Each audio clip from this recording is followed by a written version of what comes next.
હકાભાઈ ગઢવીને આદર સાથે પગમાં પ્રણામ. ધન્યવાદ. કમલેશ પટેલ નખત્રાણા કચ્છથી બોલું છું, પાટનગર સંદેશના પત્રકાર અને એક ખેડૂત પુત્ર. ધન્યવાદ ધન્યવાદ. હકાભાઈ નો અવાજ હવે ઓરિજિનલ આવ્યો. ના બરોબર. તમારા જેતપુરના વિડિયા જોયા મેં. બહુ સરસ. ખેડૂતના જે તમે પ્રોત્સાહન આપ્યું એની સાથે રહ્યા અને સાથે એવા રહ્યા જવાબદારી પૂર્વક, વિશ્વાસ સાથે અને અડીખમ. જી. હવે હકાભાઈ અમને બોલાવા છે તમને ડાયરો કરવા. સાહેબ બોલાવું. અને સાહેબ પત્રકારો ન્યૂઝ વાળા મેં કોઈ ના જ પાડી એની ટાઈમ હાજર છું. એમ ને સાહેબ. જી. હકાભાઈ જુઓ, પેલા કીર્તિદાનભાઈ ગઢવી ને માયાભાઈ આહિર ને ઈ કે બાપુજી કંથે ને એવું બધી વાતો કરે ને કંપનીઓના ગીત ગાય. ભલે ગાય, આપણે ના નથી, એમનો કલાકાર છે, એનો ધર્મ છે, પણ ગામડામાંથી સંસ્કૃતિ ઊભી થઈ છે ને નામ મળ્યું છે તો ક્યારેક ખેડૂત માટે પણ બોલવું જોઈએ. અને તમે જે આ એક કલાકાર તરીકે આટલા મોટા અવાજ ઉઠાવ્યો ને એ માટે તમને અમારા ચેનલ વતી ખૂબ ખૂબ ધન્યવાદ. ધન્યવાદ ધન્યવાદ. અને ખેડૂતનું હિત થાય એમાં રાજી છું. મેં હે ને સાહેબ મારો ધંધો મારી પતિતા દાવમાં લગાડ્યો અત્યારે. હા, મેં બધું વજુ તમારો એક એક અવાજ 4 વાર સાંભળ્યો. તમે 3 ડર બતાયા, પૈસાનો, ધંધાનો અને જીવનો. એ 3 ડર તમને છે નહીં. 30 વર્ષ પછી ડાયરો બંધ કરવાનો છે અને ભગવાને ઘણું આપ્યું છે. કોઈના જોડે હાથ લાંબો કરવા પડે એવું છે નહીં. તો હવે મારે ખેડૂતોની મદદ કરવી છે. આવી વટવાળી વાત કરનાર મરદનો દીકરો હોય સાહેબ. જી. અને સાહેબ આમાં તો પ્રભાવ પડ્યો. સરકારે 3 વાર બોલાવ્યા ખેડૂતને કે આપ પધારો. હવે જો ખેડૂત તૈયાર થાય ને આગેવાનો, તો મેં કીધું તમે આવો મારી સાથે. આપણે હાથ ના ખબર પડે. ના પાડે કીધું આપણું આંદોલન ક્યાં બંધ છે, ચાલુ રાખવાનું. અને સરકાર ના પડે તો ઉપવાસમાં જ ઉતરી છે. પણ આપણે જવું જરૂરી છે સરકાર પાસે. હા, એ વાત સાચી. તમને ક્યાં જવું જરૂરી છે? જીતુ વાઘાણીએ બોલાયા, કૃષિ મંત્રીએ?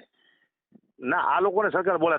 કલેક્ટર આવ્યા, પછી ડીસીએમ આવ્યા, એસપી આવ્યા અહીંયા આગળ જેતપુરમાં. અચ્છા, હા હા. હવે હકાભાઈ વાત કરો તો તમને એક બીજી વાત કરું. હું તમને વાત કરું. ભારતીય કિસાન સંઘ કચ્છ જિલ્લો કહેવાય ને, એનો મહામંત્રી અને નખત્રાણા તાલુકાનો 10 વર્ષ મહામંત્રી. અને નર્મદા જળ અભિયાન જે કચ્છના પશ્ચિમ કચ્છમાં નથી આવ્યું, જે ફળવાળે 1 મિલિયન એકર ફૂટ વધારાનું પાણી ને, એના માટે અમારી બહુ મોટી લડત ચાલુ છે. બરોબર. એને અનુસંધાને હકાભાઈ આજે આપણે જે વીજળીઓના થાંભલા જે ખેડૂતના ખેતરમાં થાય છે ને, એનું સંપાદનની પદ્ધતિ આખી મારી જોડે છે. હું મારી વાત પતશે એટલે તમને વોટ્સઅપમાં હું એમનો આખી જાણ આપીશ તમને. હવે આ લોકોના જે થાંભલાના પહેલી જ વાત કરું કે આ થાંભલા જે આવે છે એના વચ્ચે જે 52 ફૂટ બાય 52 ફૂટનો જે મોટો કહેવાય ને પાવર ગ્રીડનો એ થાંભલો આવે, એનામાંથી બધી પવનચક્કીનો જાય. હવે હકાભાઈ જો સરકારની નીતિ એ છે નરેન્દ્ર મોદીની, 75 વર્ષના થયા. બરોબર. હવે આપણા દુનિયાનો અને દેશનો મોટામાં મોટો પ્રોબ્લેમ ગ્લોબલ વોર્મિંગ છે. હવે આપણે કોલસામાંથી ને એનામાંથી વીજળી પહેલા પેદા કરતા હતા, તો તમે જાણો છો. પણ હવે ઇલેક્ટ્રિક એટલે સૂર્ય એટલે આપણે પવન, વિન્ડ એટલે પવનચક્કી છે, સૂર્ય એટલે સોલાર છે, જે છત ઉપર ને બધે લગાવવામાં હમણાં બન્નીમાં કચ્છમાં મોટા. અને ત્રીજી હાઇડ્રોજન ઉર્જા એટલે કે પાણીના ધોધમાં છે. આ 3 પ્રકારની ઉર્જાઓ વિકસિત દેશો પાસેથી જઈને સલાહ લઈ અને નરેન્દ્ર મોદીએ એ કર્યું. એટલે જમીન સંપાદન કરવાના જે કાયદા છે ને, જમીનનો હક છેલ્લે ખેડૂતનો નથી રહેતો. આ એક સત્ય વાત છે, પણ ખેડૂતને પૂછીને કરવું. એ તમને ખબર છે ને? હા, તો આમાં હા, તો આ જે થાંભલા જે જાય છે ને એની નીચે હમણાં સરકારનું વળતર શું છે તમને કહી દઉં. જે 52 ફૂટ બાય 52 ફૂટ હોય અને પવનચક્કીનો થાંભલો એનાથી નાનો હોય, 32 ફૂટ 32 કે એવો અંદાજે, એની વચ્ચેની જે જગ્યા છે ને એ જંત્રીના ભાવથી 200 ગણા રૂપિયા જે તે વિસ્તાર હોય. અને સાંભળો, બીજું જે એના વાયરો જાય ને એના નીચે જે જમીન પ્રભાવિત થાય છે ને, એના મોટા ઝાડ, નાના ઝાડ, ફળાવ ઝાડ, એનું વળતર અલગ. અને કદાચ એનું રિપેરિંગ કરવા આવે તો એનું પણ વળતર અલગ. પણ ખેડૂતને માન્ય નથી. એટલે સુપ્રીમ કોર્ટે હમણાં એમ કીધું, કાલની જ વાતે, કે ખેડૂતને પૂછ્યા વગર તમે કલેક્ટર હુકમ ના કરી શકે. પણ આ હુકમ ક્યાંથી થાય? પહેલો કેન્દ્ર સરકાર કરે. બધા ખેડૂતને ને બધાને બેસે. આખી વિધિ તમને હું મૂકું છું ફોનમાં. અને એ આ વિકસિત જો અત્યારે આપણા છોકરાને જે બીમારીઓ ને આ બધી લાગે છે, હવે પૈસા હોય પણ શરીર જ ના હોય તો શું કરવાનું? એટલે મોદી તો 75 વર્ષના થયા, હવે એને ભવિષ્યની ચિંતા છે. એટલે ઇલેક્ટ્રિક થી પ્રદૂષણ ન થાય અને પ્રાકૃતિક ખેતીની વાત કરે છે. બધી વાતો સારી છે, પણ ખેડૂતનું શું છે, અમુક ખેડૂત સમજી શકે છે જે ભણેલા છે. બાકી સંગઠન બહુ મોટું છે. ભારતીય કિસાન સંઘ RSS પછી એનું 3જા નંબરનું ભારતનું મોટું સંગઠન છે. હમણાં 15 તારીખની જે ટ્રેક્ટર રેલીમાં એને ક્યાંય સમર્થન ના આપ્યું, પણ ખેડૂતોના સાથે છીએ, ખેડૂતોને અન્યાય નહીં થવા દઈએ, એ વાત કરી. બરોબર ને? હવે અકાભાઈ, આમાં તમારું શું કહેવું છે કે સરકાર વિકાસની વાતો કરે એનામાં ભ્રષ્ટાચાર મોટો છે? જેટલા આયામો વધે છે, સમજી લો કે ટ્રેક્ટરની સબસિડી કે આ કે તે કે બધું, પણ મેં સરકારને એક જ પ્રશ્ન પૂછ્યો. નરેન્દ્ર મોદી CM હતા ગુજરાતના, ત્યારે કહેતા હતા મારે હવે ખેડૂતની આવક બમણી કરવી છે. એટલે મેં જીતુ વાઘાણીને સીધી વાત કરી અને મેં કીધું સાહેબ, અમને કોઈ સબસિડી નથી જોઈતી. ખાતરની થેલી યુરિયાની 225 આવે એની જગ્યાએ સરકાર કે 1300 રૂપિયામાં ખરીદે છે. DAP 2600 રૂપિયામાં ખરીદે છે. 2.5 લાખ કરોડનો બોજ સરકાર ભોગવે છે. સબસિડીમાં આટલા લાખનો, આમ કરોડોના આંકડા, લાખોના. હવે અમે એમ કીધું કે અમારે એ જોઈતું કશું નથી. એક જવાબદાર ખેડૂત પૂર્વક વાત કરીએ છીએ. અમને ખાલી શું જોઈએ છે કે અમારી, ઉદાહરણ તરીકે નખત્રાણા મગફળીનું હબ છે, કચ્છનું બારડોલી કહેવાય, તો એની અંદર ખાલી, સાહેબ સાંભળજો, આ બહુ તમારી જાણકારી માટેની વાત છે, તમે ડાયરા કરો ને, એટલે એનામાં મગફળીનું હબ છે. એટલે અમે કોસ્ટિંગ કાઢી, એટલે લાગત ખર્ચ, જેને કહેવાય પેટ્રોલ, ડીઝલ, પછી મજૂરી ખર્ચ, દવાનો ખર્ચ, રાસાયણિક ખાતરનો ખર્ચ, બિયારણનો ખર્ચ, ખેડૂત એનો પગાર હજી નથી ગણતો. હવે એ કોસ્ટિંગ અમે આખા એકરનું કાઢ્યું ને કચ્છમાં હમણાં મણ 40 કિલાનો ચાલે તો 30 મણનું ઉત્પાદન આવે. સૌરાષ્ટ્રમાં ને એ બાજુ ગુજરાત સાબરકાંઠામાં 20 કિલાનો મણ ચાલે. એટલે અમે એક મણ 40 કિલાનું કોસ્ટિંગ અમારું આવ્યું 2200 રૂપિયા. કેટલું? બરાબર. ગુણાકાર ભાગાકાર બધું કરતા. એટલે સરકારને અમે કીધું કે અમારી મગફળીના ભાવ આ કોસ્ટિંગ કાઢ્યું હોય, બુદ્ધિશીલ જીવ ખેડૂતો હોય એના ડબલ કરી દો, એટલે 4400 રૂપિયા. અમને કોઈ સબસિડી કાંઈ નથી જોઈતું ને એ બધું તમે ખેડૂતના હિતમાં, દેશના હિતમાં વાપરો. અમે અમારી ના જ નથી કીધું, એ માગણી કરી. બાકી સંપાદન જમીનો કરવી હોય વિકાસના કામો માટે, કેમ કે એક્સપ્રેસ વડોદરા હાઈવેમાં જ કલાક પહોંચાય, કેમ કે ખેડૂતોએ જમીન આપવી તો પડે જ ને વિકાસના. પણ આમાં ભ્રષ્ટાચાર છે ને, એ પાયાનું મૂળ છે. જેટલા આયામો વધે છે એટલો ભ્રષ્ટાચાર વધે છે. કોઈ બી સબસિડી પકાવવા 10%ની વાત અધિકારીઓના ખીચા અને રાજકીય નેતાઓના ખીચા ભરાય છે. આ વાત તમારે મગજમાં રાખવાની. જી જી જી જી. બીજું હકાભાઈ શું કહ્યું? અને અને અને સાહેબ, આમ 200% સરકાર આપે, આ લોકોને કેવી માંગ છે? મેં પરિપત્રમાં વાંચ્યું કે આ 230, 40, 260 રાખવું એમ, તો આ નોર્મલ વસ્તુ સરકાર ક્યાં થઈ છે હાલમાં દેવા માટે? એટલો જાણવો જરૂરી છે. એટલો જાણો તો ખબર પડે, ના પડે તો આનંદ ચાલુ રાખો.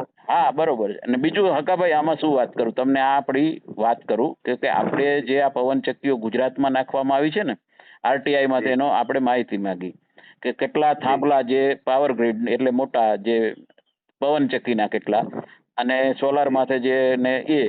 હવે 60 વર્ષ પહેલા જે કોંગ્રેસની સરકાર હતી ને, ત્યારે અમારા બાપા એમ કે અમને 1 રૂપિયો વળતર નથી દીધું. જાહેર હિતમાં વીજળી આપણા ખેતરમાં આવે છે ને, અત્યારે ખેડૂતનું નુકસાન થાય છે તો એનું વળતર ને ભાઈ આખા પરિપત્ર આંબાનું ઝાડવાની 40 વર્ષની આયુષ્ય કરીને એની ઉંમર પ્રમાણે તો ખેડૂતો શું કરે, જ્યાં પાવર લાઈન જાય ને મોટા મોટા ઝાડવા વાવી દે અને એનું વળતર 20 વર્ષમાં એ કેટલું પેદા, એટલું મોટું વળતર. એટલે આને આ કંપની વાળા શું કરે છે, અદાણી અંબાણી કે એના જે અહીંયાના માણસો હોય ને, એના મેનેજરો, એ એવા ખેડૂતને ફોડી નાખે, એની એક ટીમ રાખે, કામ કરવા ન દે તો દાદાગીરી કરે એવી. તો એક ખેડૂતને મોટું વળતર મળે અને બીજાને બિચારો માપનો હોય એને સમજી લો કે એટલે અલગ અલગતા વાદ ઉભો થાય અને એમાં ખેડૂતો બધા પરેશાન થઈ ગયા. અને ખેડૂત બિચારો છે, જગતનો તાત છે, બરોબર.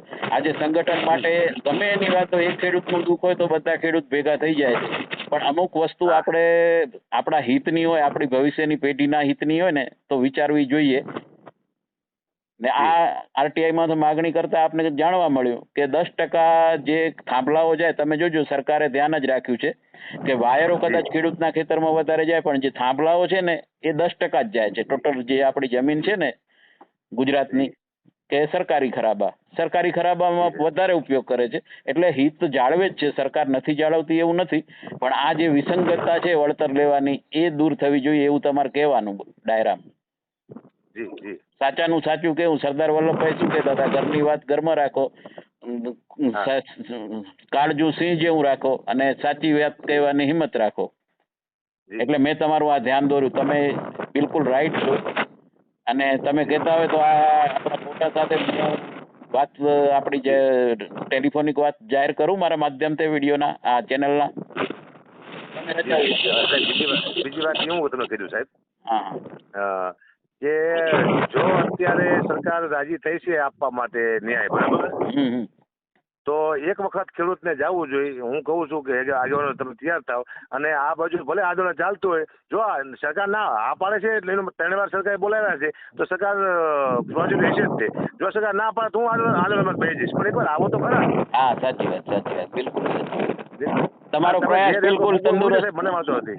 તમારો પ્રયાસ ને તંદુરસ્ત છે, એમાં કોઈ બેમત નથી. કેમ કે તમે એક લોક કલાકાર છો, ડાયરાના કલાકાર છો, અને તમે જે આ હું ખેડૂત ભેગો છું પણ ખેડૂતના જે પ્રશ્નો છે એ અંગત ઓછા જાણો. તમે કીધું હું સરકારમાં તમારી વાત પહોંચાડી. હું હા અભણ માણસ છું, મને એટલે જ ખબર હું ખેડૂત ન્યાય આપવા માટે આવ્યો છું. મને આમાં કઈ ખબર નથી. આ તો મેં એટલે જ તમને સમજાયા કે અમુક સંપાદનની વાતો હોય, દેશહિતની વાતો હોય, આપણી આવનાર પેઢીની વાતો. કેમ કે 70% ખેડૂતોના છોકરા છોકરીઓને આના લાભ તો મળશે જ ને, જે હાઈફાઈ ટ્રેનો ચાલશે પાવર છે. આ કેમ કે પાવર ગુજરાત આપણું હે ને, તમને કહી દઉં, ગુજરાત સર્વ પ્લસ છે હમણાં પાવર પેદા કરવામાં, બનીમાં બધે ફૂલ. એટલે આ જે કુદરતી પ્રાકૃતિકમાંથી પાવર થાય ને, એટલે આપણે એવું શરીર બહુ સારું રહેશે ભવિષ્યમાં. એના માટેની આ ચિંતા છે સરકારની.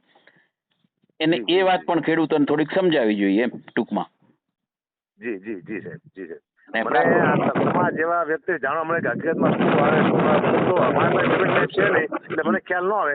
હું તો લડવા બેઠો ખેડૂત માટે થઈને, કારણ કે મેં આમાં ને ઘણું બધું જો ધંધો, પરિવાર, પ્રતિષ્ઠા બધું એ મૂકી દીધું છે. હા એ તમે કીધું, તમે જાહેરમાં કીધું, હિંમત થાય એના તો મેં વખાણ ના કર્યા. જી જી જી. અને બીજું સાહેબ એક વાત કરું, હમણાં જે ગુજરાત સરકાર નહીં પણ ભારત સરકાર મોટું અભિયાન ચલાવી રહી છે પ્રાકૃતિક ખેતી. એટલે ગાય આધારિત ને પ્રાકૃતિક ખેતી. કેમ કે જમીન માતાને રસાયણ નાખીને બંજર બનાવી નાખ્યા છે. જમીન માતા પોકારે છે કે આવનાર પેઢી શું ખાશે એમ. એટલે હમણાં ભારત સરકારે 1 જૂનથી કરીને 30 જૂન સુધી આનું અભિયાન પૂરા ઇન્ડિયામાં ચલાવ્યું છે, આપણા ગુજરાતમાં ચાલે. તો એનું મતલબ એ છે પ્રાકૃતિક ખેતી એટલે સાહેબ શું ખબર છે, તમે ડુંગરમાં જોઈ શકો, ઝાડવા ઊભા હોય, આંબા હોય કે બીજા મોટા મોટા ઝાડવા હોય, એનામાં નથી આપણે પાણી આપતા, નથી આપણે કુદરતી છાણિયું ખાતર આપતા, કે નથી આપણે એને રાસાયણિક ખાતર આપતા, નથી આપણે એને દવા છાંટતા, છતાં સિઝનમાં ફળો કેવા લચી પડે છે. એને પ્રાકૃતિક ખેતી કહેવાય. કુદરત આધારિત, કુદરતના ડુંગરોમાં ઉભા છે ને, તો એવી ખેતી અત્યારે શક્ય નથી કેમ કે એનું ઉત્પાદન નથી આવતું. પણ 5 વીઘામાંથી 1 વીઘામાં આપણે ટ્રાય કરીએ ને તો આપણી આવનાર પેઢીને આપણે બચાવી શકીએ આ ઝેરવાળા. કેમ કે હૃદય રોગ, ડાયાબિટીસ, નપુસકતા, આ બધા રોગો આવે છે, કેન્સર. આવી વાતો તમારે કરવાની. એટલે આગ્રહભરી વિનંતી છે, હું તમને કહી ના શકું, તમે બહુ મોટા છો. તમે 52 વર્ષના, હું 50 વર્ષનો. જો આજે સાહેબ હે ને 1 વાગે હું ફોન કરવાનો છું કે સરકારે જે આપણે બોલાવ્યા છે, એકવાર આપણે જી આવીને રૂબરૂ મળો. સરકાર ન્યાય આપવા તૈયાર સાહેબ. હું તમારી સાથે આવવા તૈયાર છું, ખેડૂત સાથે. એકવાર જી આવી, જો સરકાર આપણે કીધું છે આપણો ન્યાય આપશે, સરકાર ના પડે તો હું તમારે ઉપવાસમાં બેસી જઈશ. પણ એકવાર જવું જરૂરી છે. જાય તો આપણને ખબર પડે, જી આવીને તો આપણને કેમ ખબર પડશે? હા એ વાત સાચી સાહેબ.